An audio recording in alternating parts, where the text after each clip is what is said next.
Admiral Jake Morrison looked at the large screen in the war room deep under the mountains of Colorado. The alien ships hung in space like silver birds just outside Earth's solar system. They had been there for 3 days now, and every hour that passed made his stomach twist with worry. The aliens called themselves the Valian Collective, and they spoke perfect English through their machines. Their leader had a voice like smooth honey when he talked to the Earth Council yesterday. He promised friendship and peace and technology that would make human life better than anyone could imagine. General Lisa Harper sat across from Morrison at the long metal table. She had dark circles under her eyes from staying awake for days. The folder in front of her was thick with papers about the alien offer. Every page made the deal look better and better. Captain Ryan Bell was the smartest man Morrison knew when it came to aliens in space.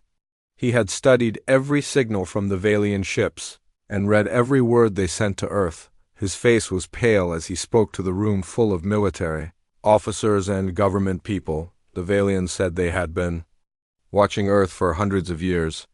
They claimed that humans had finally grown smart enough to join their big family of alien races.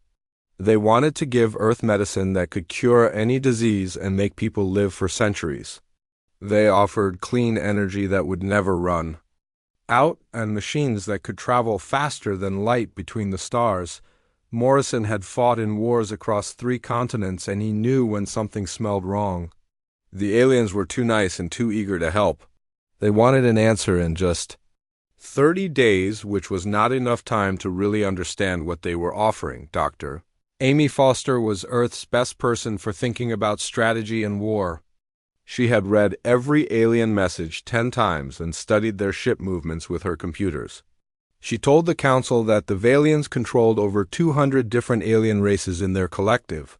All of these races worked together in peace and shared their knowledge and resources. The alien ambassador had shown them pictures of beautiful cities on distant worlds where different species lived together happily. There were schools where alien children learned from the best teachers in the galaxy. There were hospitals where any injury or sickness could be fixed in hours instead of months.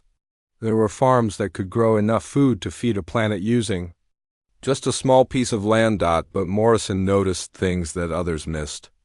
The Valian ships stayed in fighting positions even though they said they came in peace. Their scans of Earth went much deeper than they needed just to say hello. They asked too many questions about human weapons and defenses. Most important of all, they said humans had to decide quickly or the offer would go away forever. Corinne Davis led the Earth Council meetings where they talked about the alien offer. She was a smart leader who had helped Earth recover from the last big war with the robot armies. But even she seemed excited about what the aliens promised. The idea of ending hunger and disease and war was hard to resist. Morrison watched the alien ships on his screen and made a choice that would change everything for humanity. He would play their game, but he would do it his way. If the Valians were lying, then Earth needed to be ready. If they were telling the truth, then being careful would not hurt anything. He started making quiet phone calls to people he trusted. General Harper agreed to help without asking many questions. Captain Bell said he would keep studying the aliens and looking for problems. Dr. Foster promised to make secret plans in case the friendship offer was really a trap. The Valian ambassador spoke to Earth again on the 4th day. His image appeared on screens all over the planet as he talked about the wonderful future that waited for humanity. He showed videos of alien cities with towers that reached into the clouds and ships that moved like dolphins through space. He talked about art and music and stories from 1,000 different worlds that humans could learn and enjoy, but Morrison saw the small details that worried him. The alien's eyes were too bright when he talked about human potential. His smile was too wide when he mentioned how quickly humans could learn new things.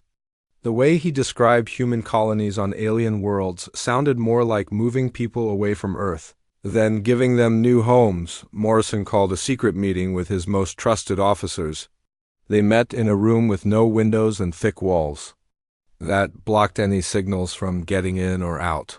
He told them about his worries and asked them to start preparing for the worst case.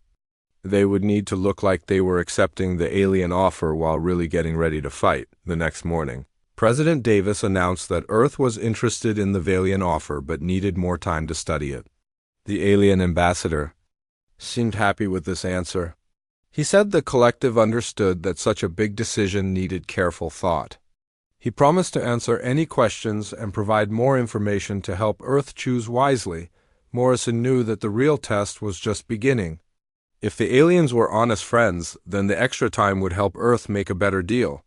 If they were enemies pretending to be friends, then the next few weeks would decide whether humanity survived or became slaves to creatures from distant stars. Either way, Morrison was determined that Earth would be ready for whatever came next. 3 weeks had passed since the Valians first appeared in Earth's sky, and the whole world was buzzing with excitement about joining the galactic community. President Karen Davis stood at the podium in the White House and smiled as she spoke. To the cameras that would carry her words to every corner of the planet, she announced that Earth had decided to accept the Valian offer of friendship and technology. The crowd of reporters cheered, and people watching on their screens at home felt hope for the first time in years. The long wars with the robot armies had left Earth tired and broken, but now there was a chance for something better. Commander Nick Torres was chosen to lead the first human team to visit the main Valian ship. He was a good pilot and a smart officer who could handle meeting aliens face to face. Torres felt nervous as his small shuttle approached the massive alien vessel, but he kept his face calm for the cameras recording everything. The inside of the Valian ship was like stepping into a dream. The walls glowed with soft light that seemed to come from everywhere and nowhere at the same time. The gravity felt perfect and the air smelled like flowers after rain. Alien creatures with tall, thin bodies and large, dark eyes welcomed the human visitors with gentle voices and careful movements. They showed Torres and his team machines that could heal any wound in minutes. They demonstrated computers that could solve problems faster than the human mind could even understand them. They revealed engines that bent space itself to travel between stars in days instead of years. Everything was real and everything worked exactly as promised.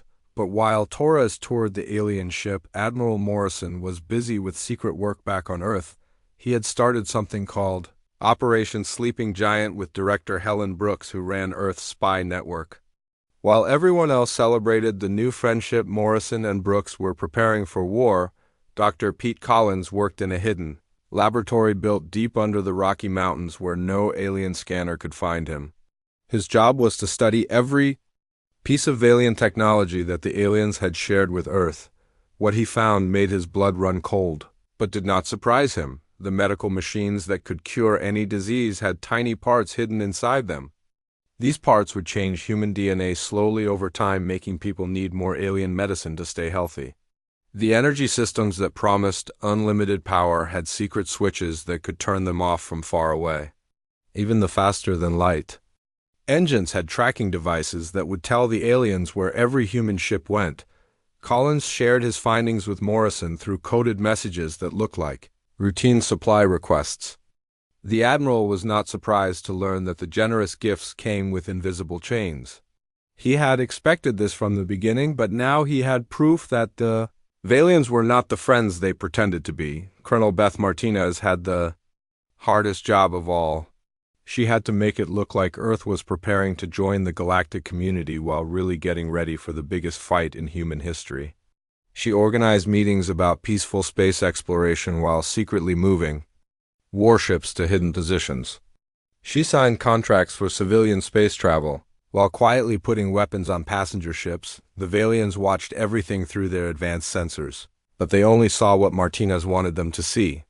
Earth's military ships moved to scrapyards where they would supposedly be taken apart and recycled. Civilian vessels lined up to get Valian technology installed for their new peaceful missions. Everything looked exactly like a planet preparing to give up war forever. Meanwhile, Morrison's spy network intercepted alien communications that the Valians thought were completely secret. The messages revealed the truth about the collective and what they really wanted from humanity. Humans would become workers and soldiers for the alien empire. Earth would be stripped of its resources and its people scattered across distant worlds, where they could never unite again. The aliens had done this same trick to hundreds of other species over thousands of years. They would arrive with promises of friendship and advanced technology. The target species would become dependent on alien science and lose the ability to defend themselves. Then the Valians would reveal their true nature and add another slave race to their collection, but the aliens made one big mistake in their planning. They thought humans were like all the other species they had conquered before. They saw Earth as a young civilization that had barely learned to travel in space. They did not understand that humans had spent their entire history fighting wars against impossible odds and finding ways to win. Morrison smiled as he read the latest intelligence reports from his agents around the world. The Valians thought they were watching Earth surrender peacefully to their superior technology and wisdom. They had no idea that humanity was using their own overconfidence against them. Dr. Ron Hayes was now working as Earth's main contact with the Valian science teams. Every day he sent reports about how well humans were adapting to alien technology and how grateful they were for the help. His messages painted a picture of a species that was quickly becoming dependent on Valian generosity and losing interest. In their old military ways, the aliens ate up these lies like hungry fish taking bait. They congratulated themselves on finding such a perfect species to add to their empire. Humans were smart enough to be useful workers, but not smart enough to see through the deception. Or so the Valians believed. Torres returned from his second visit to the alien flagship with more good news for Morrison's secret plans. The Valians had invited Earth to send colonists to 3 different worlds, where humans could start new lives among the stars. These colony ships would carry thousands of people away from Earth, making the planet easier to control when the time came for conquest. Morrison approved the colony mission immediately, which made the aliens very happy. They did not know that Torres had spent his time on their ship studying every detail of their security systems and defensive measures. The colony ships would carry human civilians to their new homes, but they would also carry something else that the aliens would never expect. 6 months after the Valians first appeared in Earth's sky, the integration was going perfectly according to both human and alien plans. Captain Joe Stevens commanded a fleet of civilian transport ships carrying eager human colonists to their new homes among the stars. The lead ship was called New Hope, and it carried 5,000 people to a farming world the aliens called Eden Prime. Stevens was a calm man with gray hair and steady hands who had spent 20 years flying passenger ships between Earth and the Moon. At least that was what his official record said. The truth was that Stevens had been one of Earth's most dangerous special operations commanders before he retired to civilian work. The passengers on his ships included farmers and teachers and doctors, but many of them had military training that did not show up in any computer files. Back on Earth, Chief Engineer Mary Turner was overseeing the installation of Valian technology in every major city on the planet. The power plants that had burned coal and gas for decades were being replaced with clean alien reactors. The communication networks that carried phone calls and internet traffic were being upgraded with quantum systems that could send messages instantly across the galaxy. Turner smiled and nodded as Valian technicians explained how each new system worked. She asked good questions and took careful notes like an eager student learning from wise teachers. The aliens were impressed by how quickly humans adapted to advanced technology, and how grateful they seemed for the improvements. What the Valians did not know was that Turner had been Earth's top military engineer for 15 years before taking the civilian job. Every alien device that went online was secretly connected to hidden human systems that could monitor and control them. The power plants had backup switches that only human engineers knew about. The communication networks had secret channels that carried coded messages between resistance cells. Dr. Ron Hayes spent his days working alongside Valian scientists in laboratories around the world. He transmitted regular reports about human progress to the Alien Council and received praise for his species' quick learning. His messages described a planet full of people who were becoming more dependent on alien help every day and losing interest. In their old violent ways, Hayes was actually Earth's former head of military. Intelligence in every report he sent was carefully crafted to reinforce what the aliens wanted to believe. He told them that human weapons factories were being converted to make farming equipment. He said that military academies were becoming schools for peaceful trades. He claimed that Earth's young people were more interested in art and music than fighting and war. Meanwhile, the real work was happening in secret facilities that the aliens could not detect. Dr. Susan Clark led a team of scientists and computer experts in a hidden base under the Australian desert. Their job was to study the quantum communication system that connected all Valian ships and colonies across the galaxy. Clark had discovered something amazing about alien technology that the Valians themselves did not fully understand. The quantum networks that seemed so secure actually had weaknesses that human hackers could exploit. The aliens had built their empire using the same systems for thousands of years and had become overconfident about their security. Working 18 hours a day, Clark's team learned how to intercept alien messages without being detected. More importantly, they figured out how to inject false information into Valian networks. Soon they would be able to make the aliens see whatever humans wanted them to see. Commander Alex Porter ran the mining operation on a rocky world called New Sparta, where humans extracted rare metals for the collective. His workers seemed happy and productive as they met every quota the aliens set for them. Porter sent regular reports about human efficiency and gratitude that made the Valian overseers very pleased with their new acquisition. The truth was that Porter's miners were mapping every weakness in alien equipment and recording every detail about Valian security procedures. They had found ways to modify their mining tools into weapons and had identified the best places to hide supplies for a future rebellion. The aliens saw productive workers, but they were really looking at soldiers gathering intelligence for the coming war. On Eden, Prime Captain Stevens watched his colonists plant crops and build homes under the warm light of an alien sun. The Valian administrators were impressed by how quickly humans adapted to their new environment and how well they followed instructions about farming methods and settlement patterns. What the aliens did not see was that Stevens had positioned his people according to military strategy rather than farming efficiency. The grain storage buildings were actually armories filled with weapons smuggled past alien scanners. The irrigation systems could be quickly converted into communication networks. The farming communities were really military bases disguised as peaceful settlements. Admiral Morrison coordinated all these operations from his command center hidden beneath the Colorado mountains. His wall screens showed the positions of human assets across dozens of star systems and the status of secret projects on 100 different worlds. To any outside observer, Earth looked like a planet that had given up its military power and embraced peaceful cooperation with superior aliens. Morrison knew that the Valians were planning to spring their trap soon. Intercepted communications revealed that the Alien Council was growing impatient with the slow pace of human integration. They wanted to move to the next phase of their plan, where Earth would be completely under their control and humans would become obvious slaves rather than willing partners. The aliens had made several mistakes in their overconfidence. They assumed that humans were like the hundreds of other species they had conquered over the millennia. They believed that superior technology automatically meant superior intelligence and strategy.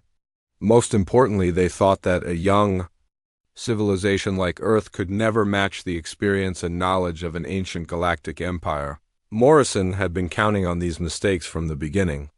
Every human action for the past 6 months had been designed to reinforce Valian assumptions about human nature and capabilities. The aliens saw exactly what they expected to see, which made them blind to what was really happening. The final pieces of the trap were falling into place. Human ships were positioned throughout Valian space carrying weapons and soldiers disguised as civilian cargo. Earth's defensive systems had been rebuilt using improved versions of alien technology. Most importantly, the quantum hack that Dr. Clark's team had developed was ready to turn the Valian communication network into a weapon against its creators. Morrison looked at the countdown timer on his personal computer and smiled. In just a few more days, the Valians would reveal their true intentions and demand Earth's complete surrender.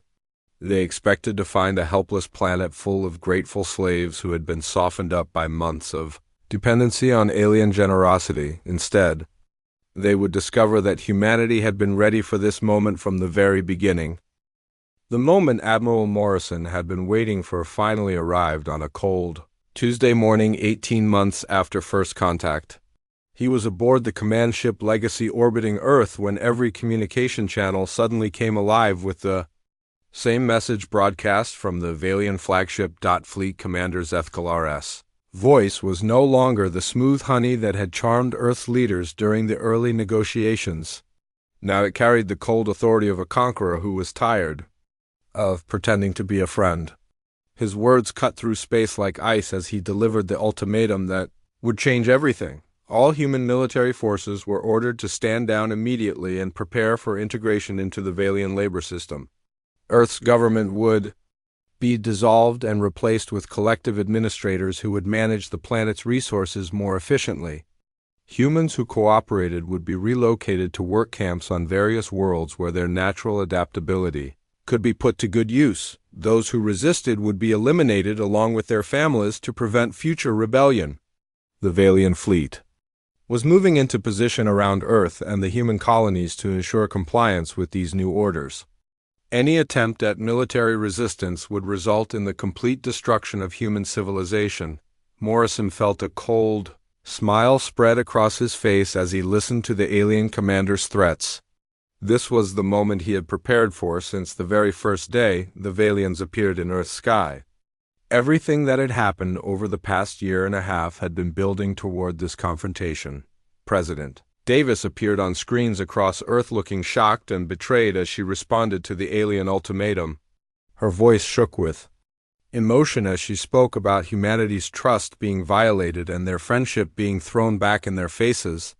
She begged the Valians to reconsider and asked what Earth had done to deserve such treatment. Her performance was perfect because it was exactly what the aliens expected to hear from a leader whose species had been caught completely off guard. The Valians had seen this same reaction from hundreds of other conquered races, and they felt confident that humanity would follow the same pattern of initial outrage followed by reluctant submission. But while Davis played her part for the cameras, Morrison was already putting the real plan into motion. The Legacy revealed its true nature as hidden weapon systems emerged from concealed compartments throughout the ship. The vessel that appeared to be a peaceful exploration craft was actually one of the most advanced warships humanity had ever built. Captain Lisa Ward commanded the colony transport Hope's Dawn in orbit around the farming world of Eden Prime when the Valian ultimatum reached her ship. Her passengers were supposed to be helpless civilian settlers who would surrender immediately when faced with superior alien firepower. The Valian patrol ships moved in to board her vessel and take control of the human colony. Ward smiled as she activated the hidden systems that transformed her transport into a heavy cruiser bristling with weapons. The Hope's Dawn had been designed to look like a civilian ship while carrying enough firepower to destroy an entire alien fleet. Her crew of farmers and teachers revealed themselves as Earth's most elite naval officers as they took their battle stations. The same scene played out across dozens of star systems as human ships dropped their disguises and revealed their true capabilities. Mining vessels became destroyers armed with fusion cannons. Research stations activated planetary defense grids that had been hidden as scientific equipment. Peaceful agricultural settlements launched fighter squadrons from underground hangars. Colonel Frank Miller had been living aboard the main Valian command ship for 6 months as part of Earth's diplomatic mission. He and his team of cultural observers had used their time to study every aspect of alien ship design and security procedures. When the ultimatum was broadcast, Miller's people were already in position throughout the vessel, the diplomatic quarters where Miller's team had been staying contained enough weapons and explosives to cripple the alien flagship. The humans had smuggled their arsenal aboard piece by piece over many months using equipment that looked like harmless cultural artifacts and communication devices. Now those innocent objects revealed their deadly purpose. Dr. Susan Clark's quantum warfare program activated at the exact moment the aliens began their betrayal. The Valian communication network that connected their entire empire became a weapon in human hands, as false information flooded their systems. Alien commanders received reports of human surrenders that were actually coordinated attacks. Their ships turned on each other as corrupted navigation data sent them to the wrong coordinates. The quantum hack was more devastating than Clark had dared to hope. Not only could her team inject false information into alien networks, but they could also seize control of Valian weapon systems and defensive measures. Enemy ships found their own guns turning against them while their shields failed at critical moments. Commander Porter's mining operation on New Sparta transformed into a military base in less than an hour. The workers who had seemed so content to dig rocks for their alien masters revealed hidden stockpiles of weapons and vehicles.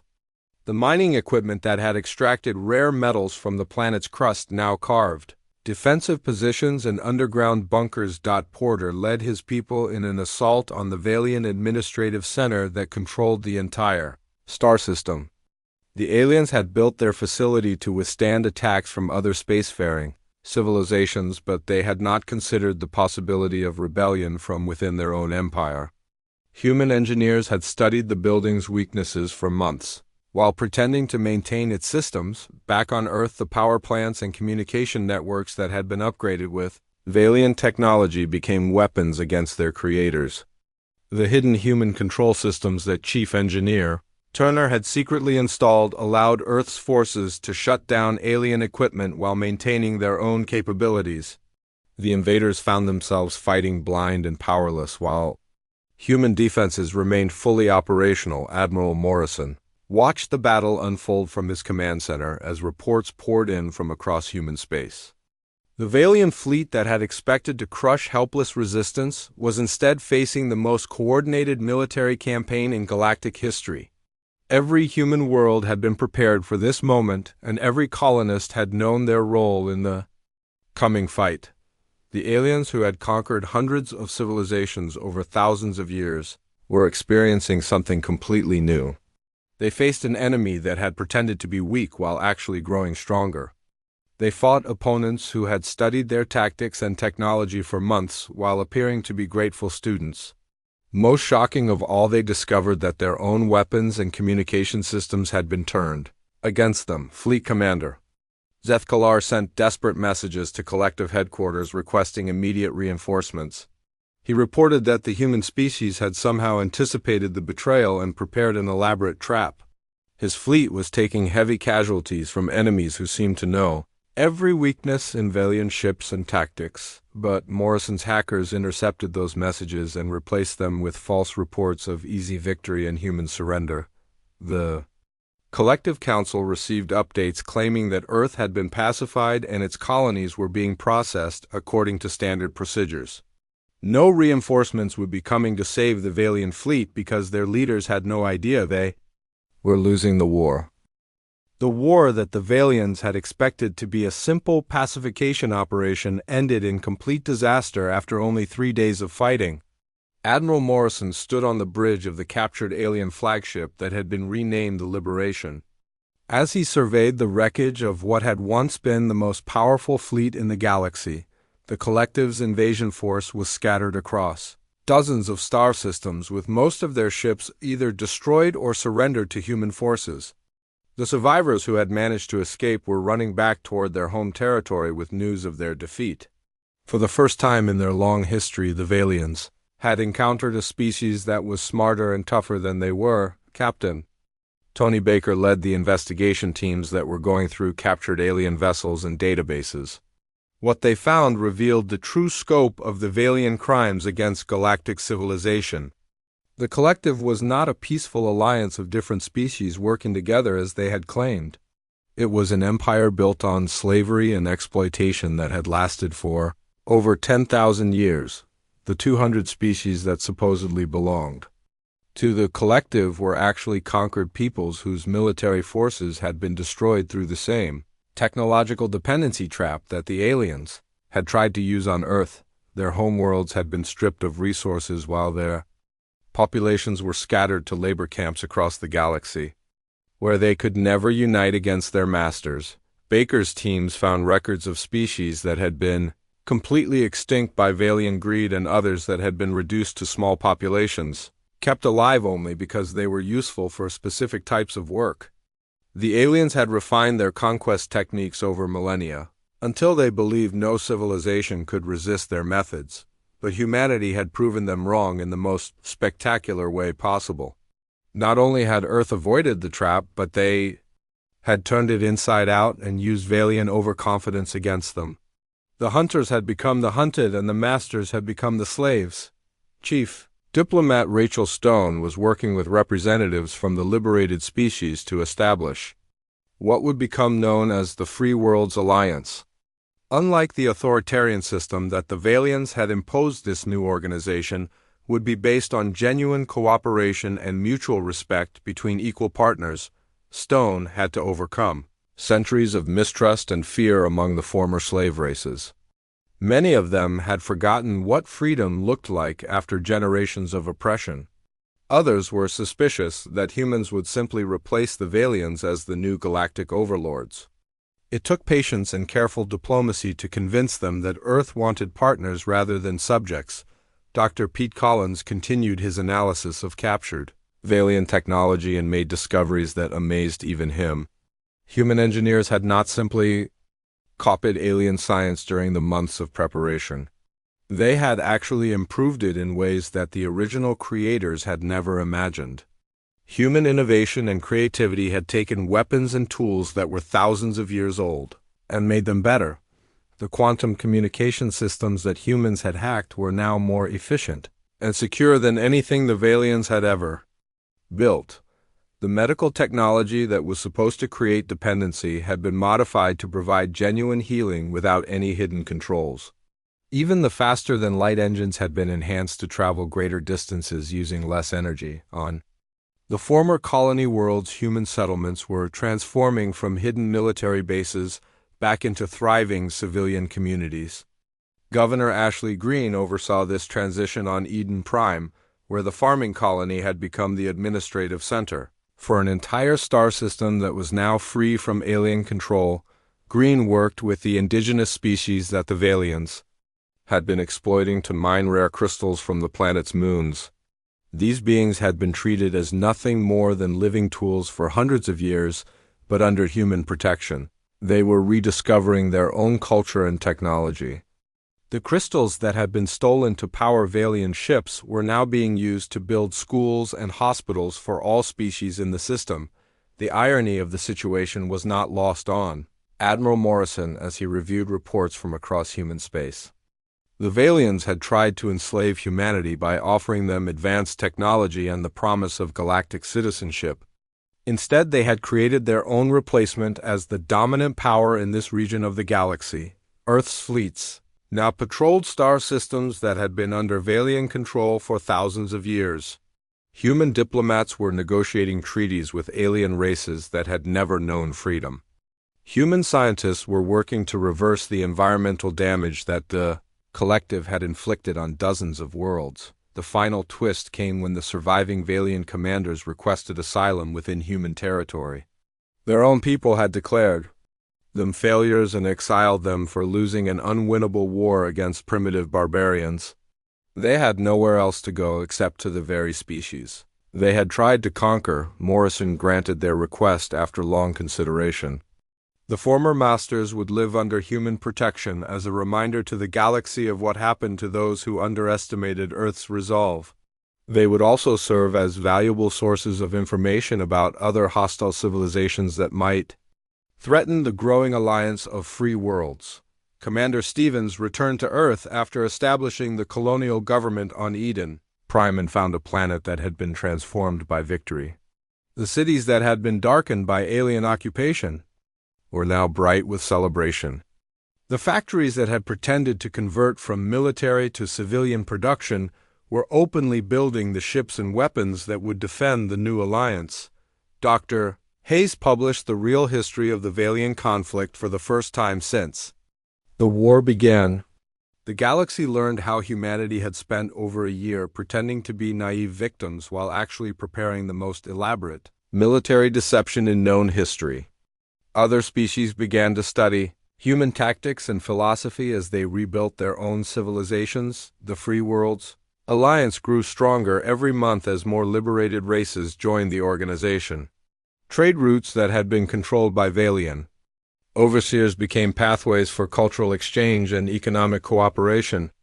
Scientific knowledge that had been hoarded by the collective was shared freely among all member species. Morrison often stood in his office, looking out at the stars and thinking about how the galaxy had changed. The Valians had ruled through fear and exploitation for 10,000 years, but their empire had fallen in just 3 days when they encountered a species that refused to be intimidated. Earth had not sought to become a galactic power, but circumstances had forced that role upon them.